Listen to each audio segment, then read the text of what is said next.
During her lifetime, she gave the impression of being a useless drunk most of the time, to me.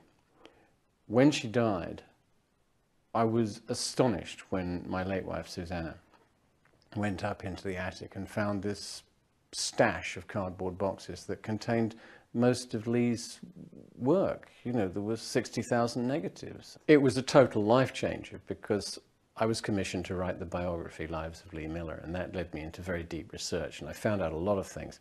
And what happened was I gave myself a mum I had not known, and that's something that still feels very good to this day. As only one of very few women photographers on the front line, Lee captured some startling images with what today seems very primitive equipment.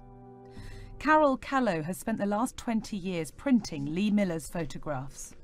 Lee was using a Rolleiflex camera with film, so you didn't see the results of that photograph until literally the films were sent back, maybe even weeks after the event, that Lee would have seen any of her photographs.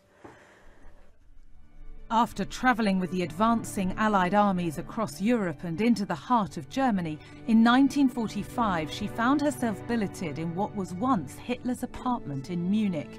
It was there that she created one of her most famous images, a selfie in Hitler's bathtub.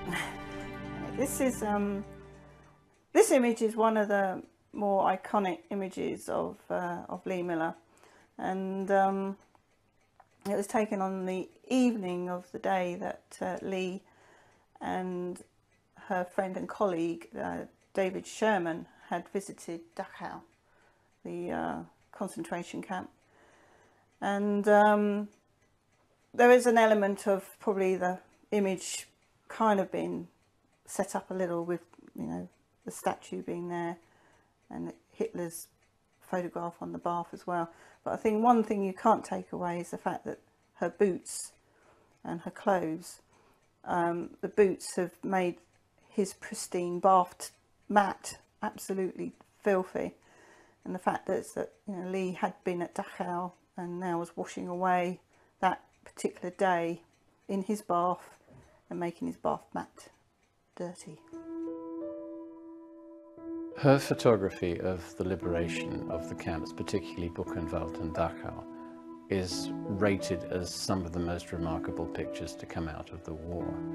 And when we realised that in that moment she was looking for the faces of her friends who had gone missing from Paris because they'd been taken by the Nazis, you realise how personal that was. So this was a train. It was in a siding.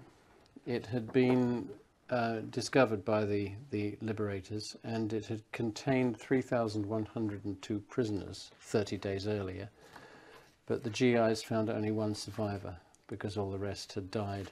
The bodies were just tumbling out. Yes, exactly.